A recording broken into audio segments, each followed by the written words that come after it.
Bom dia a todos, bem-vindos à divulgação de resultados do segundo trimestre de 2023 da Ouro Fino Saúde Animal. Eu sou a Juliana Matos e é um prazer estar aqui com vocês. Essa transmissão está sendo gravada e vai ficar disponível em nosso site de Relações com Investidores, o ri.ourofino.com, e também em nosso canal no YouTube.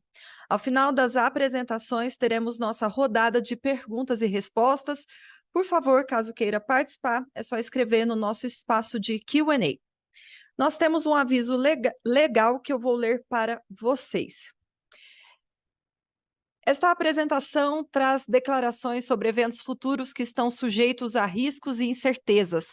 Tais declarações têm como base crenças e suposições de nossa administração e informações a que a companhia atualmente tem acesso. Declarações sobre eventos futuros incluem informações sobre nossas intenções, crenças ou expectativas atuais, assim como aquelas dos membros do Conselho de Administração e diretores da companhia. As ressalvas em relação a declarações e informações acerca do futuro também incluem informações sobre resultados operacionais possíveis ou presumidos, bem como declarações que são precedidas, seguidas ou que incluem as palavras acredita, poderá, irá, continua, espera, prevê, pretende, planeja, estima ou expressões semelhantes. As declarações e informações sobre o futuro não são garantias de desempenho, elas envolvem riscos, incertezas e suposições porque se referem a eventos futuros, dependendo, portanto, de circunstâncias que poderão ocorrer ou não. Os resultados futuros e a criação de valor para os acionistas poderão diferir de maneira significativa daqueles expressos ou sugeridos pelas declarações com relação ao futuro. Muitos dos fatores que irão determinar esses resultados e valores estão além da nossa capacidade de controle ou previsão. Muito bem, para conduzir as apresentações, contamos com a presença de nosso CEO, Kleber Gomes, e de nosso diretor financeiro e de relacionamento com investidores, Marcelo Silva. Para iniciar nossa rodada de apresentações, passo a palavra ao nosso CEO, Kleber Gomes. Bom dia, Kleber. Bom dia, Juliana. Bom dia a todos que estão nos acompanhando aqui nessa divulgação dos nossos resultados do segundo trimestre. Começar falando bastante do contexto, né, que nós estamos atualmente. A gente tem um negócio super bacana, com crescimentos muito expressivos nos últimos anos, com mercados que crescem bem, e que a gente acredita muito nos drivers de crescimento desses mercados, né? Só relembrando aqui, quando a gente fala de animais de produção, a gente sabe da necessidade de tecnificação do campo por uma maior produtividade e também sustentabilidade, e a sanidade é parte fundamental nesse processo.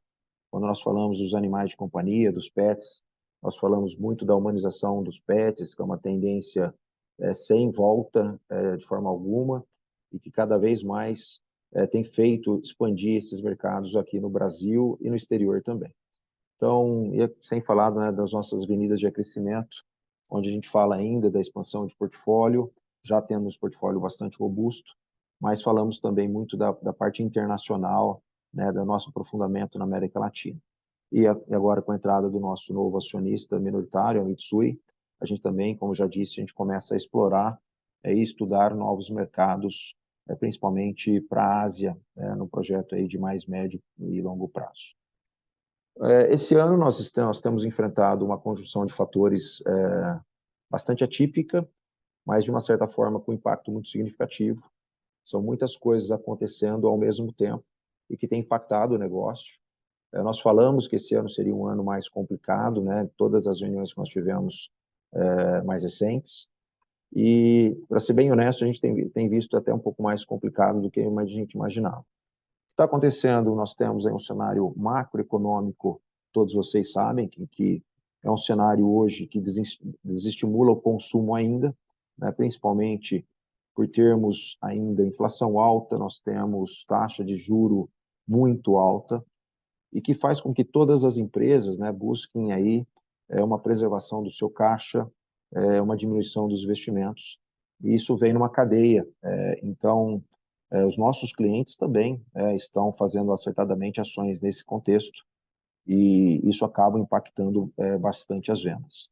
Nós também enxergamos, né, um momento específico de alguns segmentos, vou falar um pouquinho aqui da pecuária, também um ciclo mais de baixa, né, nós temos mais animais no campo. Nós tivemos o problema da vaca louca no final do ano passado, começo desse ano, foi aquele caso de vaca louca típica, mas que suspendeu a exportação praticamente por todo o primeiro semestre. Essa carne que não foi exportada, né, ela acabou ficando no mercado interno, que já estava com o consumo também mais desacelerado. Isso trouxe a preço da carne e, consequentemente, do boi e do bezerro bastante para baixo também, o que faz com que o produtor se sinta menos estimulado, né, aos investimentos para frente. E nós tivemos também um fator muito importante que afeta principalmente a região centro-norte do país, que é a parada da vacinação de aftosa, né, que todos vocês sabem, dentro do plano do Brasil, do governo, de ficar livre de aftosa sem vacinação. Nós já éramos livres de aftosa com vacinação. Então, nós tivemos a parada em 10 estados, estados que têm a maior parte do rebanho bovino brasileiro. Então, o nosso segmento de bovinos, ele sempre girou muito em cima do manejo da aftosa, ou seja, quando era a época de vacinação, da campanha de vacinação, o produtor acabava manejando esse gado da pecuária extensiva para fazer os demais tratamentos. Isso aconteceu nesse momento, junto com todas essas condições. Sem falarmos aí, né, de outras situações, nós tivemos um período de seca no Rio Grande do Sul muito extenso nos últimos 3 anos, agora, graças a Deus, já teve chuva, já está melhorando também a condição, e quando não chove, os parasitas, eles vêm com menos força, então isso também impacta um pouquinho. E olhando ainda em animais de produção, a suinocultura, ela também tem envolvido, nos últimos tempos, momentos difíceis em termos de rentabilidade, porque os grãos tinham subido muito, o milho e a soja, o que agora estamos vivendo uma condição diferente, mas muitas vezes essa condição ainda não chegou para a operação que tinha contratos fechados, né, e custos ainda antigos. Em animais de companhia, nós temos ali um momento também onde você vê que o custo da alimentação subiu muito por conta da inflação nos últimos anos, deixando um pouco menos de espaço para outros produtos.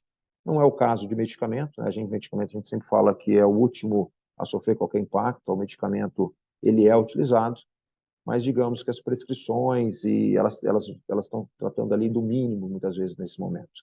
Então também tem tido um impacto na operação. Isso trouxe a gente para um semestre que é longe do desejado, longe do que nós entregamos nos últimos 3 anos, né, que foram 3 anos excelentes de crescimento e de muita melhoria de rentabilidade. Então, nós ficamos aí aquém do que a gente, que são pontuais, porque, como eu comecei dizendo, nós temos aqui condições de drivers de crescimento muito bons, mas que pontualmente nessa conjunção de fatores trouxe os nossos números para baixo daquilo que nós queríamos. O que nos restou, né, nesse momento, é reavaliar, né, as nossas ações. Então, nós fizemos ações aqui de buscar gastar menos, né? A gente olha a eficiência da empresa todos os dias, mas nós fizemos aqui ações para controlar ainda mais alguns gastos. A gente entende que o impacto disso virá mais fortemente no segundo semestre, então, ajudando a retomada da rentabilidade desse ano mais crítico. E nós também reavaliamos bastante algumas questões do comercial, que é um momento onde todas as empresas do setor, de uma certa forma, estão sofrendo os mesmos impactos, umas um pouco mais rápido, outras um pouco mais lento. A gente, como eu disse já na outra vez, a gente vem direto para a loja, então a gente sofre direto o impacto da ponta, enquanto alguns players trabalham com distribuidores, ainda tem talvez um certo delay nessa situação. Mas a gente, então, refez alguns reposicionamentos de produto, buscando ficarmos mais competitivos e também mantermos a posição de liderança que temos nos principais segmentos de mercado. Então, o segundo semestre, ele naturalmente é um semestre mais forte, é um semestre que já traz ali consigo algumas grandes feiras agropecuárias, né, que ajudam, impulsionam vendas. Nós temos a efetiva estação de monta de reprodução que acontece agora. Lembrando que nos últimos anos, pelos grandes crescimentos haviam vendas, antecipações de venda de reprodução que não aconteceram nesse primeiro momento. Então, esse foi um dos grandes impactos de linha, quando a gente fala de linha, mas que vai acontecer agora. Então, a gente fez os reposicionamentos necessários para mantermos as nossas posições de liderança nesse ano. É um ano, como eu disse, então, em resumo, mais difícil, que a gente vai enfrentar crescimentos pequenos, um ano para ser próximo ali de 2022, né, nas nossas avaliações, mas que a gente também está fazendo todas as ações aqui para que a gente busque manter os níveis de rentabilidade. Como eu disse, entendo que são questões de uma conjunturas de fatores que não devem se estender muito longo. A gente entende, ciclo pecuária ele já volta mais forte, nós vimos muito abate de fêmea nesse primeiro semestre, foram recordes, isso já mostra que no futuro o mercado tem a tendência ao ciclo normal do início da reversão do ciclo de pecuária, e a gente sabe também que as condições econômicas elas começam a melhorar. Já vimos agora recente a primeira baixa na queda de juros, né? Isso vai fazer com que as empresas voltem. De qualquer forma, tendo que isso deve trazer principalmente com a aftosa, uma readequação da dinâmica de vendas, não com vendas tão fortes em campanhas, mas vendas mais frequentes e mais regulares. É um pouco do que nós enxergamos aqui como empresa e que estamos preparados para, assim que tiver essa melhoria, voltarmos à nossa condição de bastante crescimento, que é o que a gente busca aqui a todo tempo. Nesse momento, a companhia, temos que ressaltar também as nossas fortalezas. A companhia está super bem estruturada financeiramente. O Marcelo depois vai trazer mais detalhes, mas endividamento bastante baixo, endividamento de bastante qualidade, com bastante geração de caixa no semestre, que foi um indicador positivo. Então, nós estamos totalmente tranquilos com a nossa posição financeira e que nos permite passar por um momento não tão bom como esse atual, com bastante tranquilidade.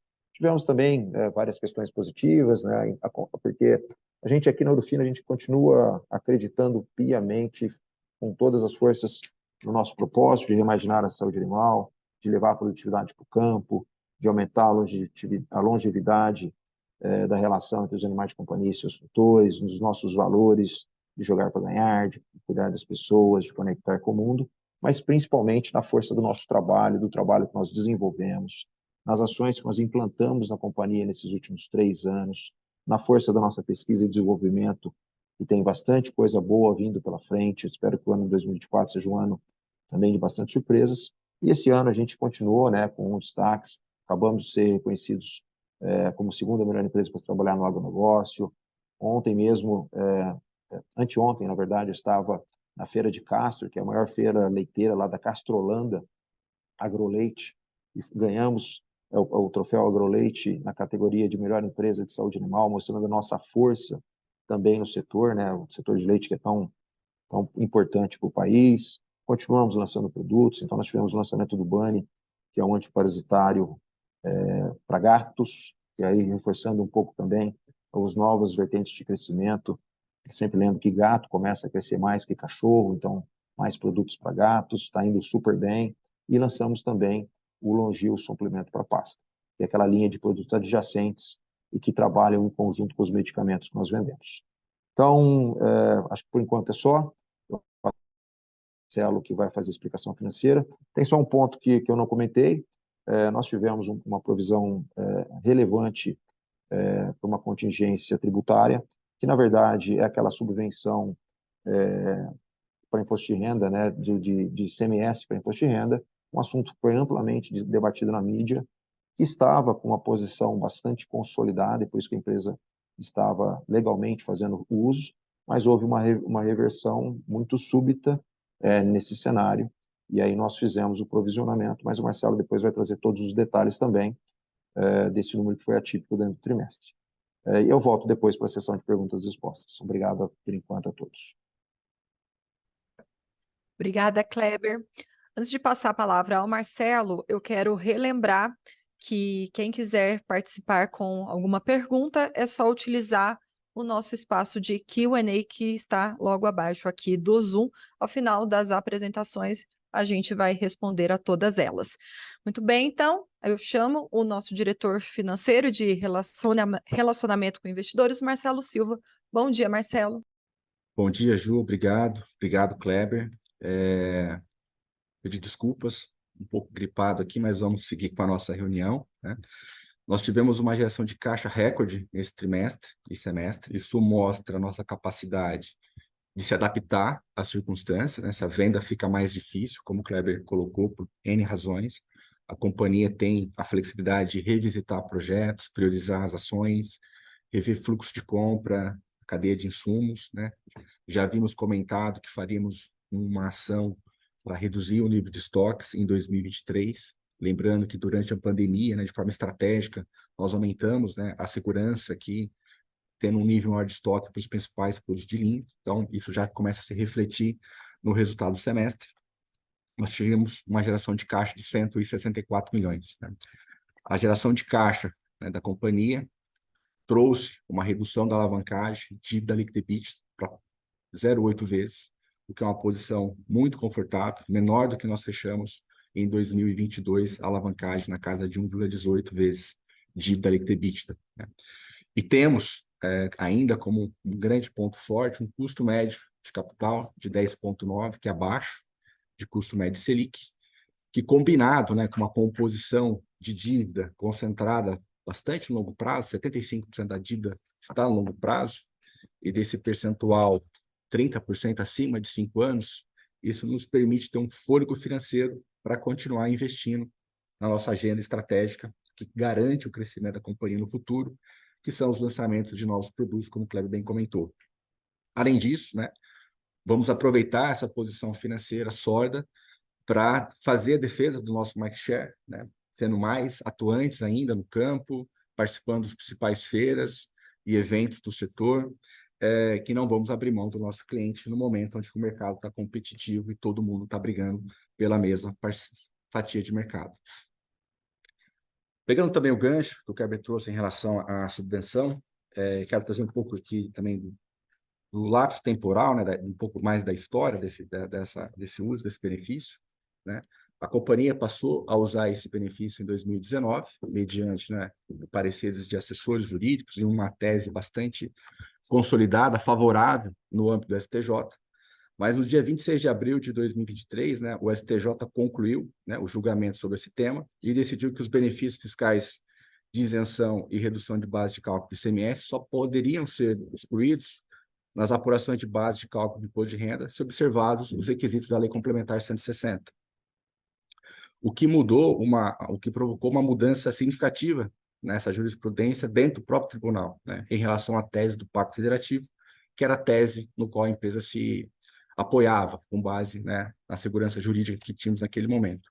Segurança jurídica, inclusive, suportada por um mandato de segurança, né, que está em vigor até hoje, inclusive.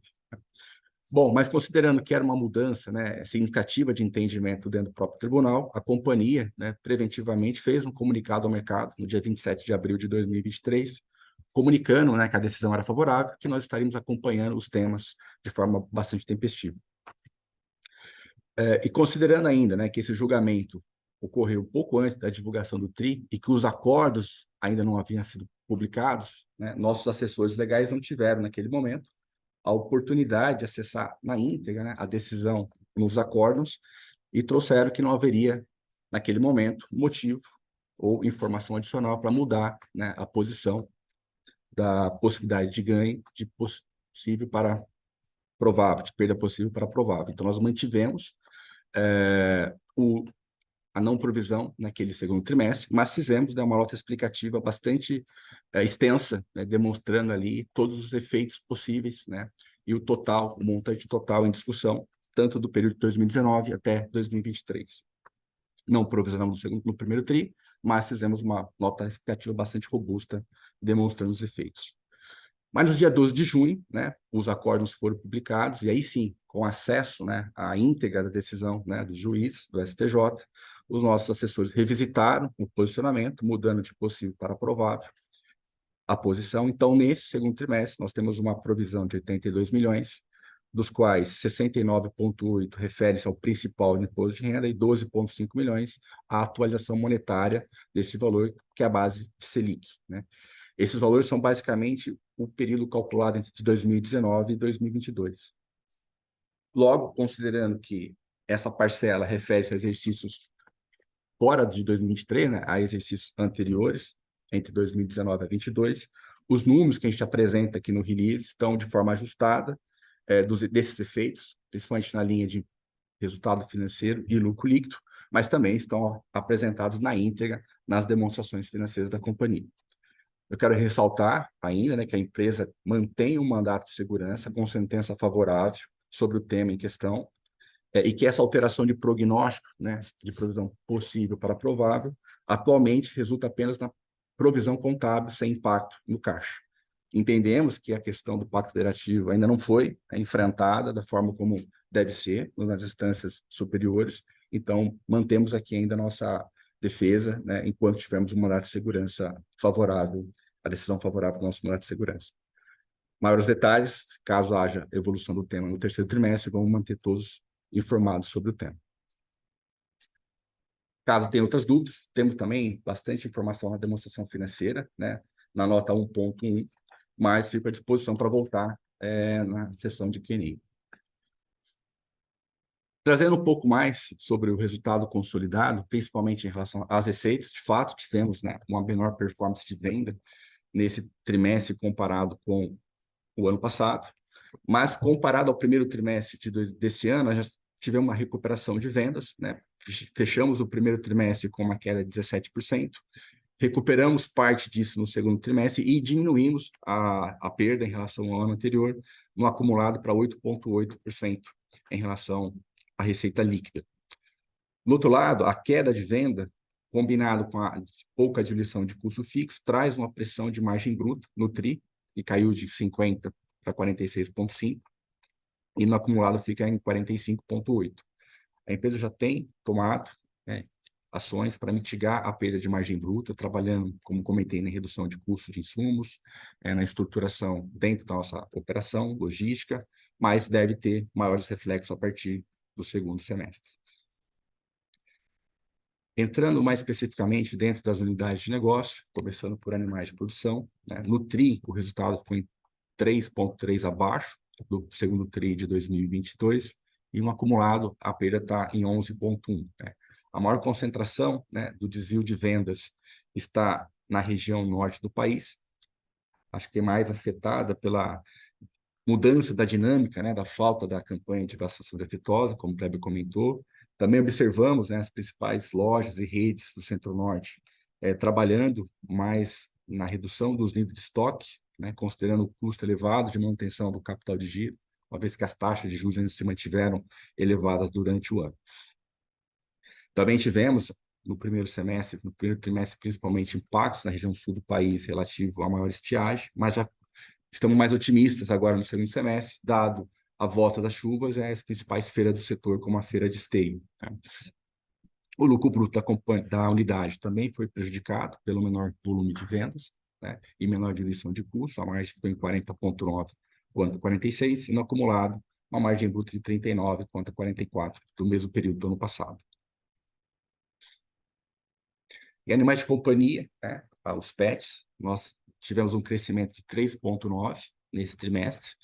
Entendemos que é um crescimento, ainda não temos todos os dados do setor, né, divulgados pelo sindicato, pelo Sindam, mas entendemos que é um crescimento que reflete um pouco do segmento do varejo nesse primeiro trimestre, nesse segundo trimestre, já que é um mercado que vem também sendo, tendo seu crescimento ajustado por questões de modo de vida pós-pandemia, custo elevado de capital, maior endividamento das famílias, né, que tem muitas vezes procurado alternativas mais baratas de insumos, alimentos e medicamentos para os seus pets.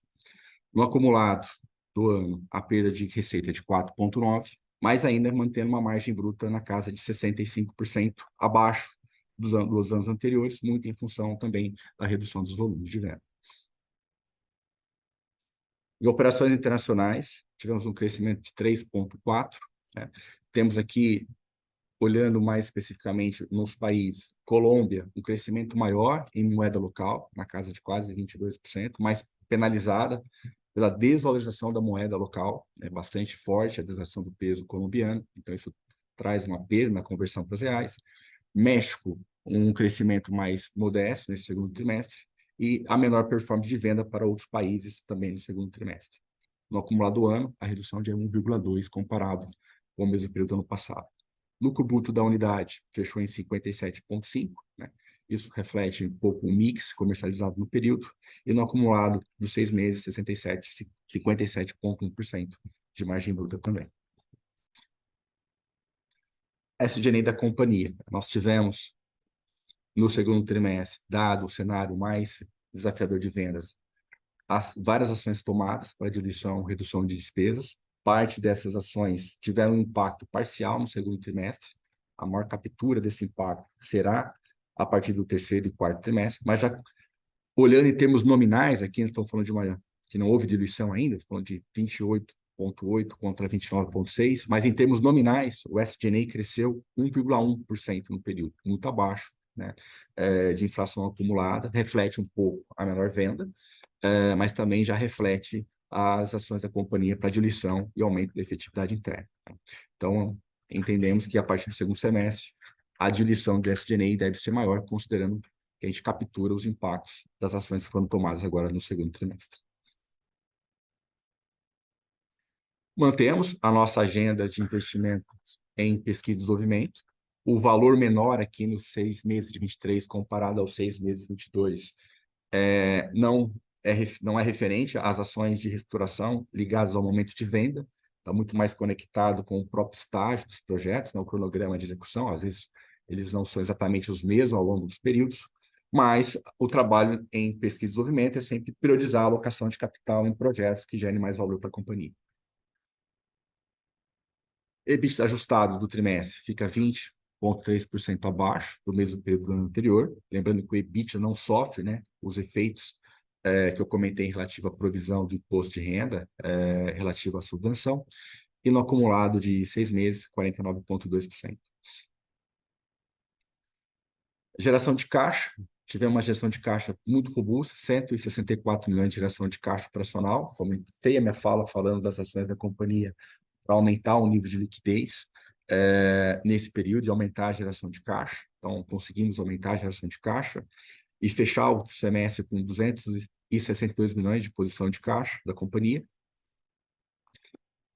E com isso trazer, né, para níveis ainda mais baixos o nível de alavancagem, né, trazendo a dívida líquida para 0,81 contra 1,36 no segundo trimestre de 22, e a dívida líquida patrimônio para 0,21 contra 34, e mantendo uma estrutura de capital, né, muito adequada à nossa agenda de investimento. A nossa agenda de investimento é inovação, novos produtos, modernização, então é natural que nós tenhamos uma parcela muito mais relevante de funding incentivado para esse fim.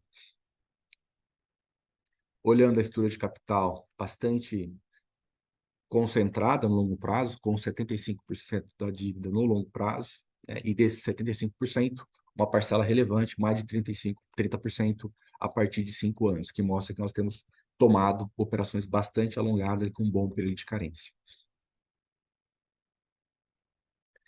Agradeço a todos pela confiança, peço que façam suas perguntas em relação ao Q&A, sobre o resultado da companhia, estaremos aqui, fico à disposição. Passo a palavra de novo para você, Ju. Obrigado. Obrigada também, Marcelo. Nós já vamos responder as perguntas que já estão no Q&A, mas faço o convite. Se você tiver qualquer dúvida, utilize esse espaço que está aqui embaixo do Zoom, Q&A, para fazer o seu questionamento. Quem vai conduzir esse momento com vocês é o Kleber. Então, Kleber, está contigo. Obrigado, Ju.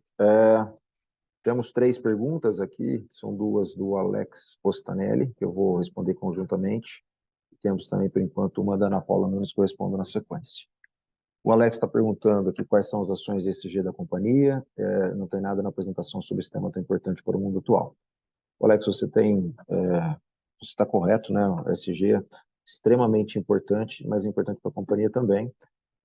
A gente faz várias ações relacionadas, e eu queria destacar que o nosso relatório de sustentabilidade, que é muito completo, inclusive ele foi ganhador do Prêmio Abrasca de melhor relatório de sustentabilidade no ano de 2022, sobre as emoções de 2021, foi divulgado junto com as demonstrações financeiras no dia 2 de março. É um relatório que tem ali mais de 150 páginas de muita informação sobre esse sentido. A companhia, em termos de governança, adota as melhores práticas de governança de mercado, né, sendo uma companhia listada no novo mercado da B3.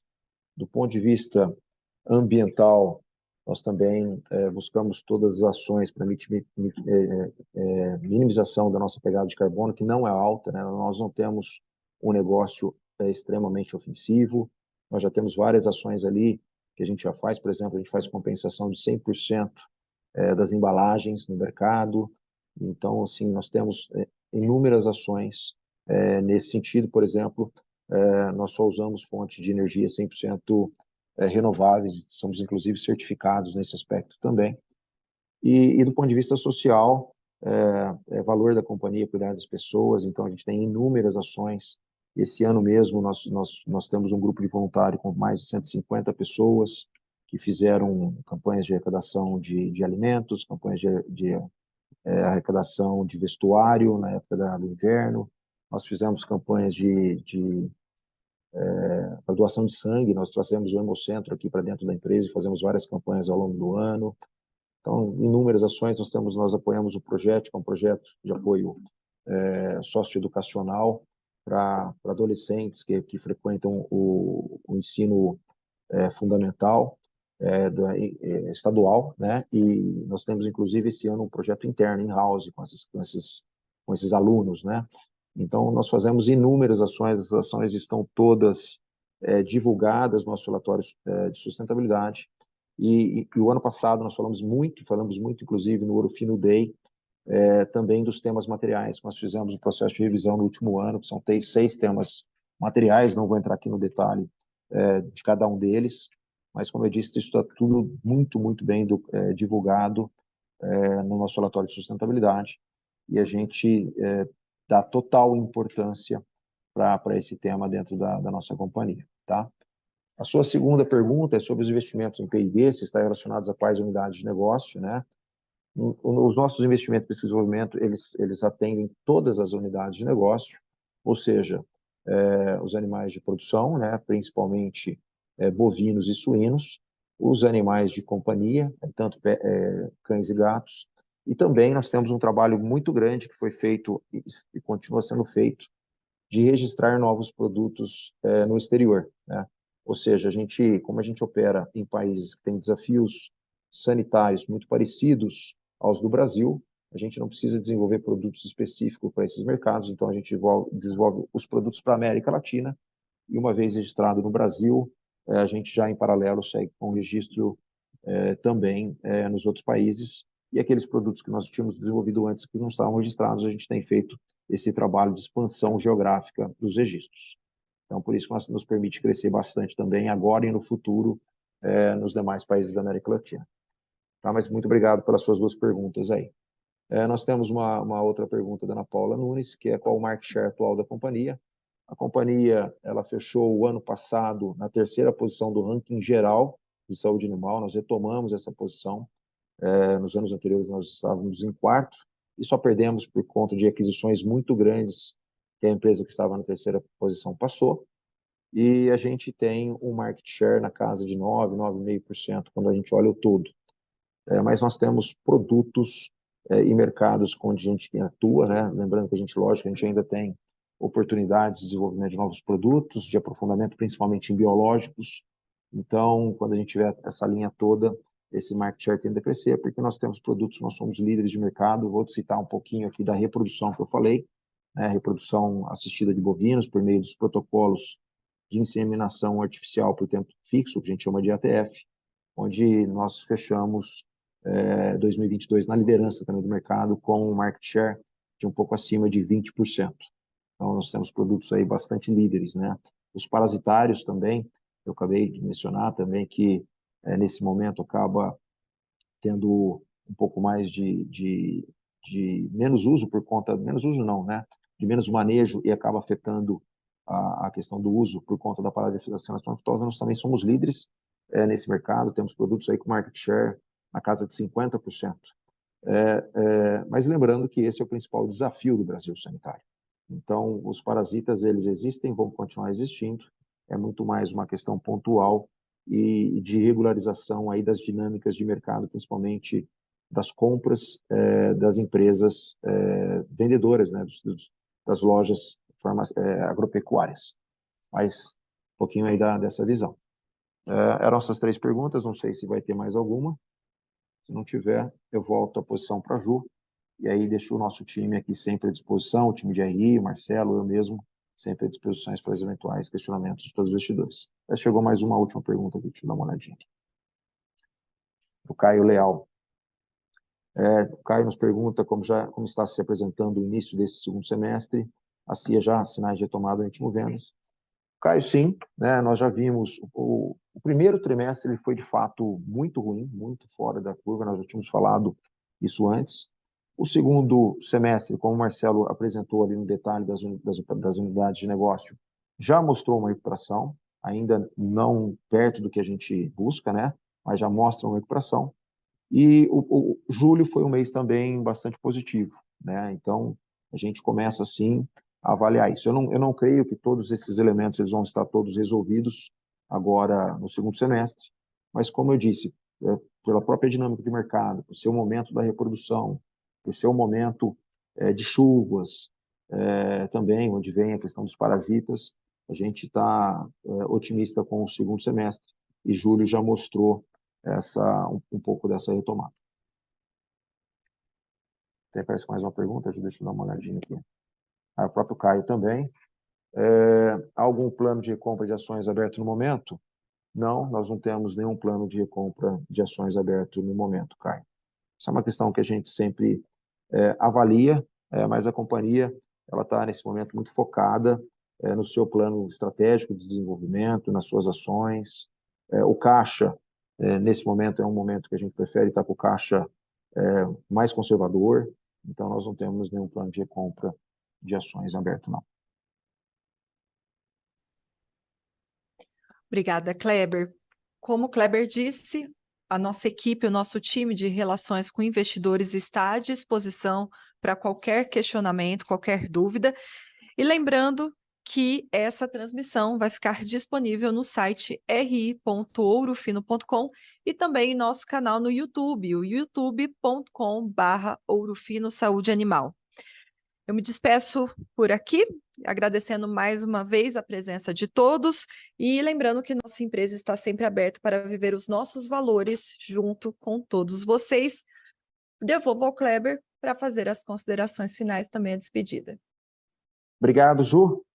Bom, pessoal, como todos viram, é um momento de bastante trabalho. Tudo que nós fazemos pensando sempre na rentabilidade dos nossos acionistas. Temos certeza da confiança de vocês pelos 3 últimos anos que nós entregamos acima da curva, um ganho de market share, e agora nós estamos nesse momento, como eu disse, eu entendo pontual da construção de fatores, mas é um momento que a gente aprofunda ainda mais as nossas ações, as nossas visões, revisita tudo novamente. Então nós estamos trabalhando aqui com muito afinco e com uma expectativa muito boa, porque nós temos certeza que trabalhamos num mercado muito positivo, num mercado com ótimos drivers de crescimento. Nós que não alimentamos o mundo, nós que ajudamos na saúde mental das pessoas por meio das relações com os animais de companhia. Isso não tem nenhuma volta, nenhum retrocesso, e a gente segue aqui com muito afinco, tá bom? Obrigado a todos e um grande abraço.